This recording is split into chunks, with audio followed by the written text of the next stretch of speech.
merci de nous avoir rejoints dans Fil Éco. On commence tout de suite avec les grandes lignes de cette émission. Le premier centre mondial de recherche et développement dédié à la route nous a ouvert ses portes à Manille-les-Hameaux. Découverte des innovations en termes de construction et d'entretien.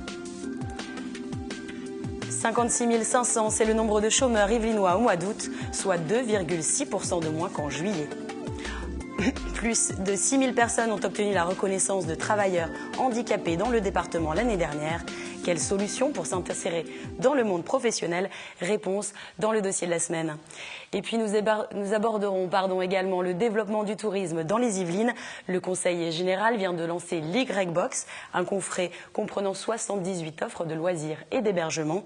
Une initiative qui s'inscrit dans une politique plus large d'attractivité du territoire. Nous ferons le point avec notre invitée, Sylvie Laouna, bonsoir. Bonsoir. Vous êtes donc la directrice d'Yvelines Tourisme. C'est ça. On vous retrouve dans quelques minutes pour faire un point. Et avant cela, on passe tout de suite à l'actualité économique de la semaine.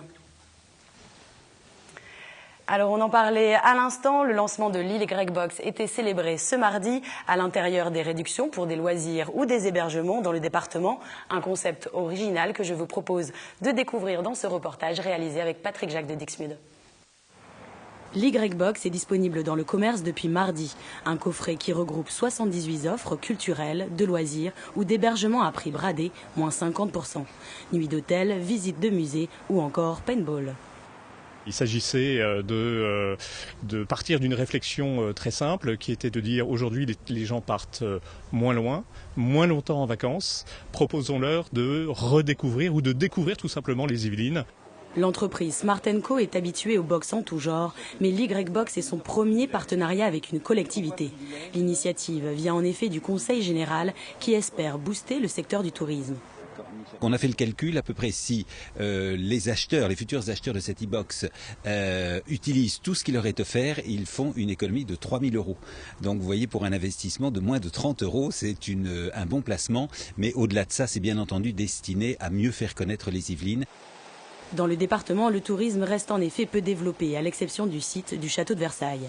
Ce projet de box est dans les cartons depuis 1 an et demi. Il a fallu dans un premier temps convaincre les partenaires. Les hôtels, qui assurent principalement une clientèle d'affaires en semaine, y ont vu un moyen de combler leur faible taux d'occupation du week-end, en moyenne moins de 50%.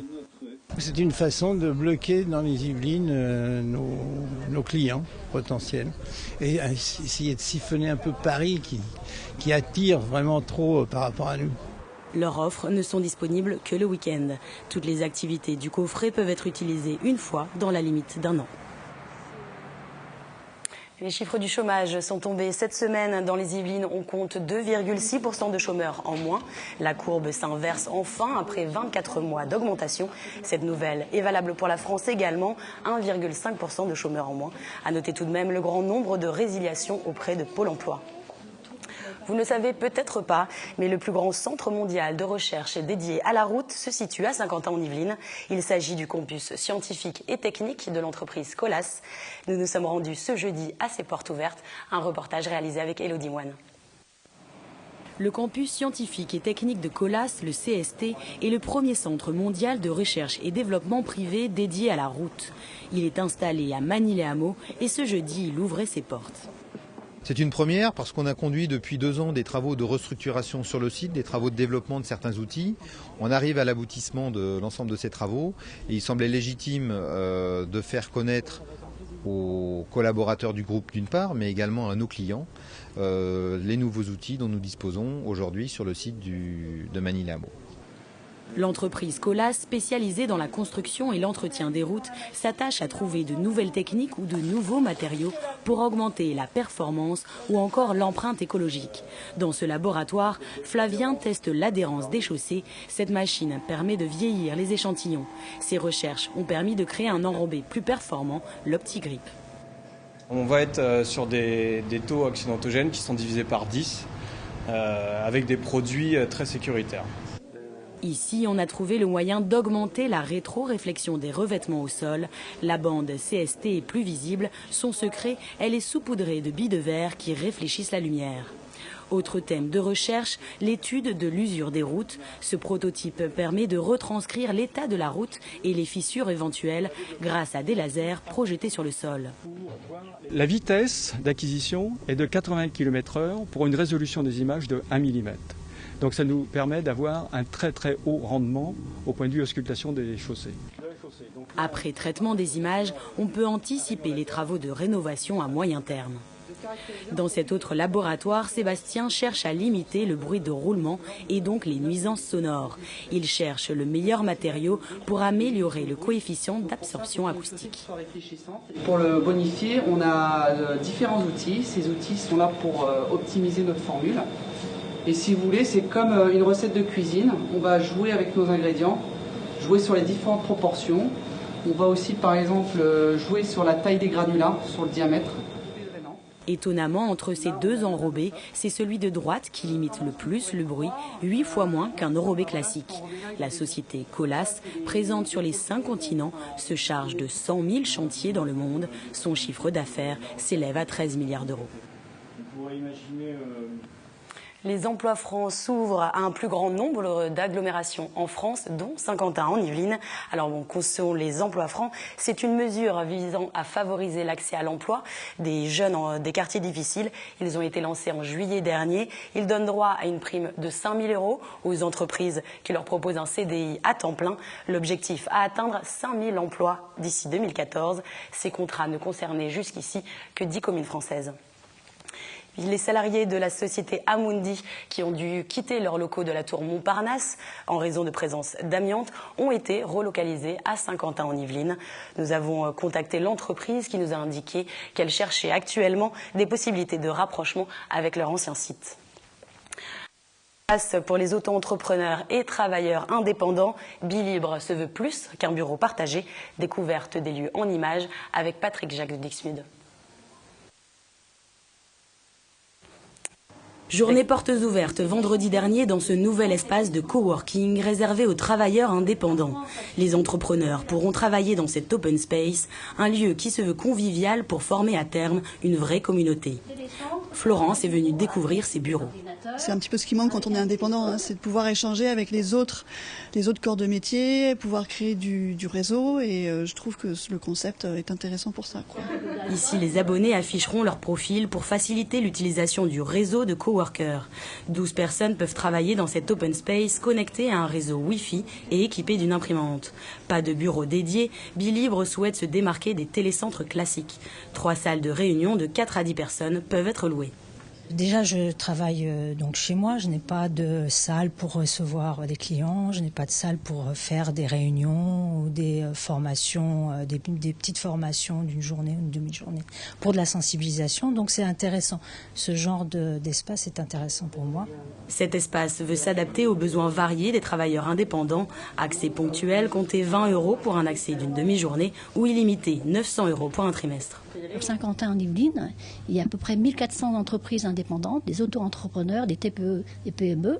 Donc il y a un potentiel énorme, il y a une forte demande et j'espère que cet espace sera un succès et cet espace sera fréquenté par ces personnes.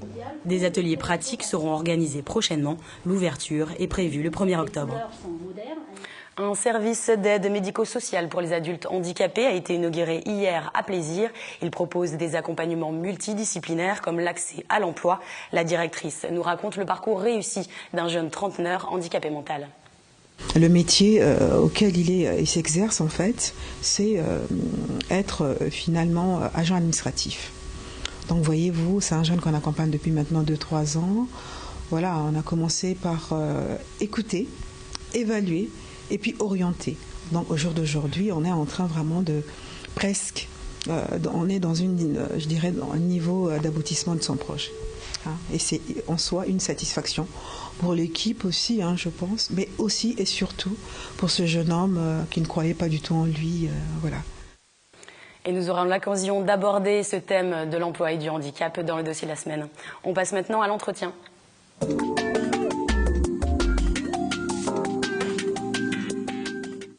Alors, cette année, le Conseil général met clairement l'accent sur le développement du tourisme. De nombreuses actions ont été mises en place. Dernièrement, et on en parlait tout à l'heure, le lancement de l'Y-Box. Le budget d'Yvelines Tourisme a également été doublé de 1 à 2 millions. Donc, Sylvie Laouina, vous êtes justement la directrice d'Yvelines Tourisme. Oui. On va un petit peu détailler ce qui a permis cette hausse de budget. Par exemple, vous proposez maintenant 3 événements dans l'année. Voilà. Vous pouvez nous en dire plus? Oui, nous sommes organisateurs d'événementiels, effectivement, pour convaincre les habitants des Yvelines qu'ils ont un cadre de vie exceptionnel et puis faire venir les franciliens dans les Yvelines parce que c'est un cadre de loisirs qui est fabuleux avec plein de choses à voir et on est quand même le poumon vert de l'Île-de-France. Alors il y a eu Vers les Yvelines. Oui. Parole de jardinier cet été, il y a encore actuellement d'ailleurs. Oui. Et puis il y en a un 3e à venir. C'est ça. Donc effectivement, l'idée c'est de proposer à nos clients potentiels des événements qui représentent un type de loisir qui les concerne particulièrement, puisque ce sont des pratiques de loisirs particulièrement importantes en France. Donc la randonnée pour Vers les Yvelines, le jardinage pour Parole de jardinier et la cuisine, la gastronomie pour Goût d'Yvelines, qui est donc le futur événement que nous organiserons du 17 novembre au 1er décembre. Un événement culinaire cette fois. C'est ça. Alors pour chacun de ces sites, un site internet a été créé. Et oui. Vous ne vous êtes pas arrêté à ça, vous avez également créé un site de réservation d'hébergement, un site de sortie, et c'est pas fini. Et c'est pas fini. Donc le site sortir-yvelines.fr propose des idées de sortie, donc pour les Yvelinois, les Franciliens ou même ceux qui sont en séjour dans le département. Donc on a plein de choses, plein d'idées pour s'occuper pendant ces loisirs, pendant ces week-ends. Et puis le site Week-end qui sort le 15 octobre, effectivement, propose des séjours pour augmenter les retombées économiques sur le territoire et puis favoriser le développement de ce qu'on appelle les taux d'occupation dans l'hôtellerie. Et le dernier à venir, qui sort le 9 décembre prochain, à la fin de l'année, est destiné à valoriser tout ce qui est loisirs nature, la randonnée, les bases de loisirs avec les activités nautiques, les golfs, enfin tout ce qu'il y a à faire en plein air. Et avec ces sites, finalement, vous ouvrez un autre public. Les événements étaient particulièrement destinés aux Yvelinois. Là, vous essayez d'attirer également des touristes étrangers, peut-être. Oui, sur le site Week-end qui sort le 15 octobre, effectivement, il est destiné à cibler un public français et étranger de proximité, comme les Néerlandais, les Anglais, les Belges, qui ont déjà goûté, entre guillemets, à Paris, qui sont venus déjà plusieurs fois, ce que nous, on appelle dans notre jargon les repeaters, qui sont venus plusieurs fois, donc, et qui ont envie de voir un petit peu ce qu'il y a autour de Paris. Et donc, forcément, les Yvelines, ils ont déjà un peu goûté, puisqu'ils sont venus à Versailles, et effectivement, ils vont venir en séjour. Donc, on leur propose des hôtels de charme pour les amoureux, pour une famille qui pourrait venir aussi en pleine nature passer un bon moment. C'est également en fait l'objet de l'Y-Box. On l'entendait dans le sujet, le président des clubs des hôteliers expliquait que la semaine, le taux d'occupation des hôtels avoisine les 95%. C'est une clientèle d'affaires. Par contre, c'est difficile d'atteindre les 50% le week-end. C'est ça finalement le but avec ces différents sites, ces différents événements. C'est aussi finalement d'accueillir plus de personnes en week-end, en visite touristique. Alors le but, l'objectif quand on est directrice d'une structure comme la mienne, Yvelines Tourisme, c'est d'augmenter les retombées économiques sur le territoire. On est dans Fileco, donc on ne peut pas se passer d'en parler. Et effectivement, quand on développe les taux d'occupation des établissements hôteliers le week-end, on augmente l'activité économique. Et donc effectivement, la Y-Box dont vous parliez, elle propose 28 hébergements à tarif réduit, c'est-à-dire que si on consomme une nuit, on a une nuit offerte, ce qui n'est pas négligeable. Même certains établissements haut de gamme 4 étoiles sont dans cette box et donc ça propose une économie considérable pour le visiteur, mais une économie accrue sur le département. Alors vous êtes également développé beaucoup sur les réseaux sociaux, des vidéos sur YouTube, vous avez notamment investi dans des films promotionnels et puis également Alice des Yvelines qui est assez active sur la page Facebook. Oui. Du coup vous avez grossi vos équipes, vous avez choisi d'externaliser pour les films. Comment ça s'est passé un petit peu ce changement Alors, effectivement, c'est un gros changement puisque le métier que nous faisons tous actuellement est différent de celui que nous faisions il y a un an. Donc, on externalise évidemment puisque cette nouvelle stratégie d'attractivité du territoire a été mise en place avec la même équipe que par le passé. Donc, cette même équipe, il a fallu qu'elle change de métier, comme je vous le disais, qu'elle fasse des formations. Donc, on a tous eu des formations sur écrire sur le web pour être meilleur, pour donner envie sur nos sites web de venir sur le territoire. Et puis des formations plus techniques sur les sites web. Et puis donc de ce fait, comme l'équipe n'a pas changé, on ne peut pas devenir professionnel de la vidéo ni de la photo, donc on externalise certaines choses effectivement. Ouais, très bien, merci beaucoup en tout cas Sylvie Lannoy d'avoir été présente sur notre plateau. Merci. Et puis on verra du coup d'ici quelques mois si ça a fonctionné. Oui, espérons-le. On passe maintenant au dossier de la semaine.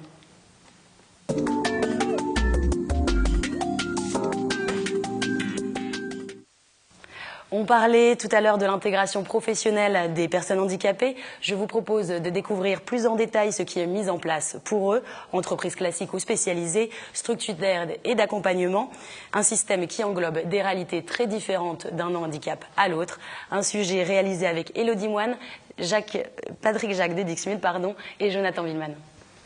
En 2012, 6400 personnes ont été reconnues travailleurs handicapés dans les Yvelines. Pour eux, crise économique ou non, trouver un emploi relève souvent de la bataille.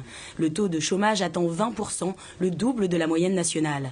La loi française impose aux entreprises de plus de 20 salariés de comptabiliser 6% de personnes handicapées dans leur effectif. Bien souvent, les entreprises préfèrent payer des pénalités. Nantonin fait partie du 1,5 million de malvoyants en France. Depuis 4 ans et demi, elle travaille à Malakoff-Médéric comme chargée de recrutement et des mobilités. Un parcours qu'elle n'aurait jamais imaginé. Car Nantonin a commencé sa carrière dans le sport. Petite, elle s'imaginait professeure d'EPS, son sport de prédilection, l'athlétisme. Elle remporte en 2008 la médaille d'argent en 400 mètres aux Jeux Olympiques. Quelques mois plus tard, Malakoff-Médéric cherche à recruter des athlètes de haut niveau handicapés. Nantonin répond présente.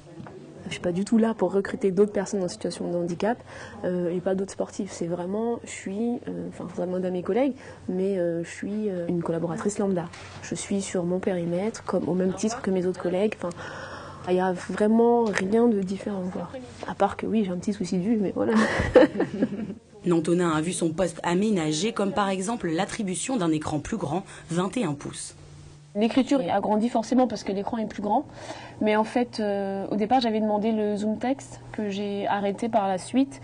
Zoom text, donc, qui agrandit les caractères, en fait. J'ai arrêté parce que ça me déstabilisait complètement et ça me ralentissait dans mon travail. Parce que tout n'était pas sur l'écran et qu'il fallait à chaque fois jongler avec les curseurs. Donc, j'ai arrêté. C'est pour ça que je suis très près de mon écran. Si elle apprécie l'accueil qu'on lui a réservé, Nantonin sait bien qu'elle a trouvé une entreprise modèle. Avant d'intégrer ce poste, elle a postulé dans une banque et la réaction était tout autre.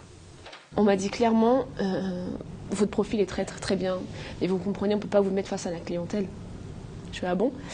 Oui, mais par rapport au handicap, on ne sait pas comment les clients vont réagir. Depuis 2005, la loi handicap a introduit un droit à compensation. La collectivité doit lui apporter les moyens de compenser son handicap, notamment face à l'emploi. Une des missions de la maison départementale des personnes handicapées.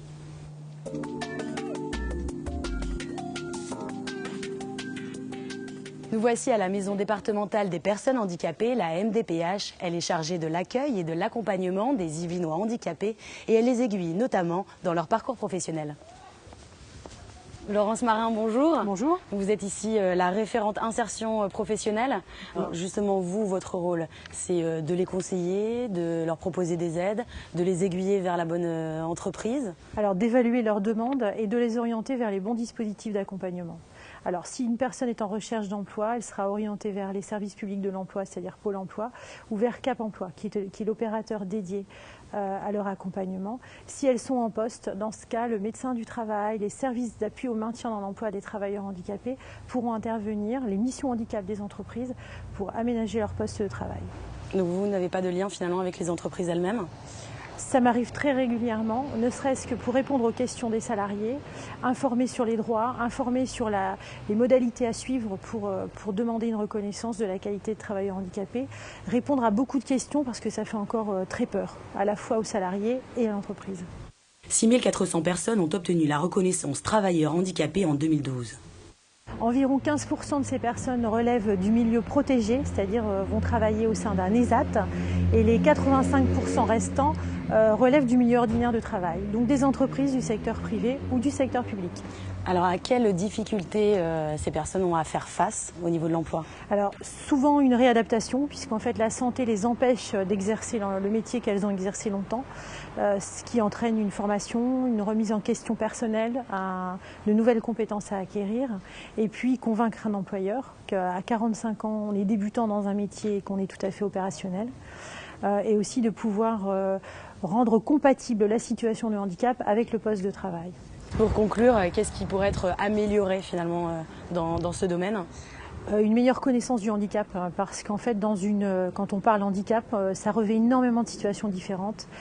Des situations peuvent nous sembler difficiles à vivre, alors que certaines personnes vont tout à fait être opérationnelles au travail, même si de prime abord le handicap nous semble important. Donc c'est vraiment comprendre que ça revêt vraiment des situations différentes et complexes, mais surtout que chez cette population, la capacité au travail est très présente et peut tout à fait entrer dans une organisation d'entreprise. À la condition qu'elle soit relativement souple. Très bien, merci beaucoup.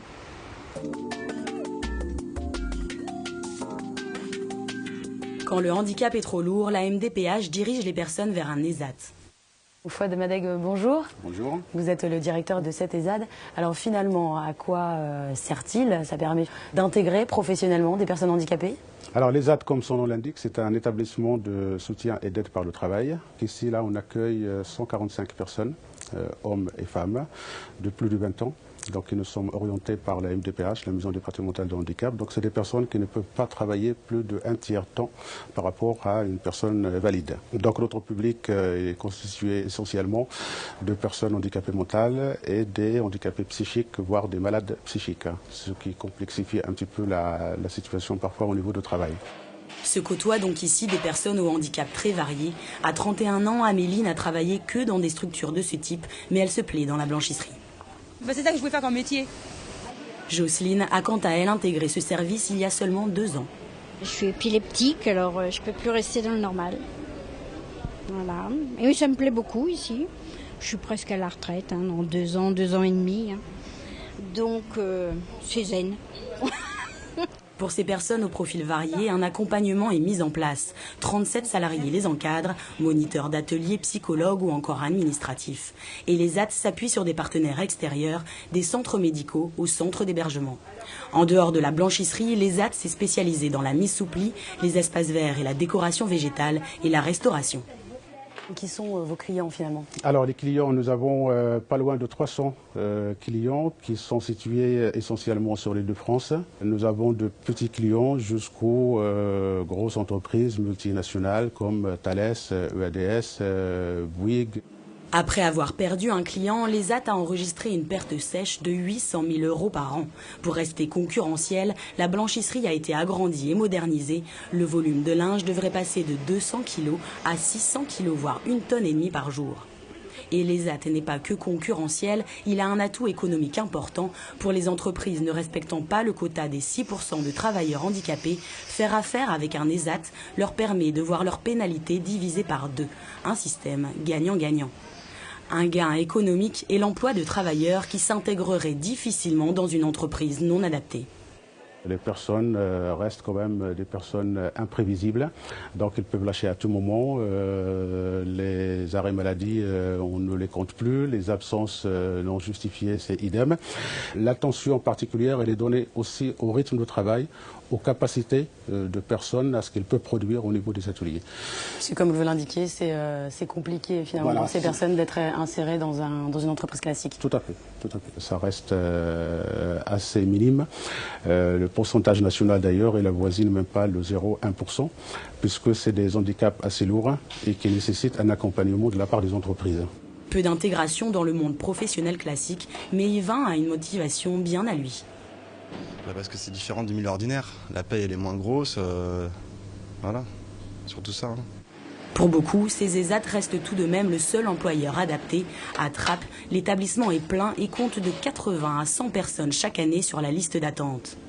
D'après un sondage réalisé auprès de 60 entreprises saint-quentinoises, la part de travailleurs handicapés atteint péniblement les 3,5%.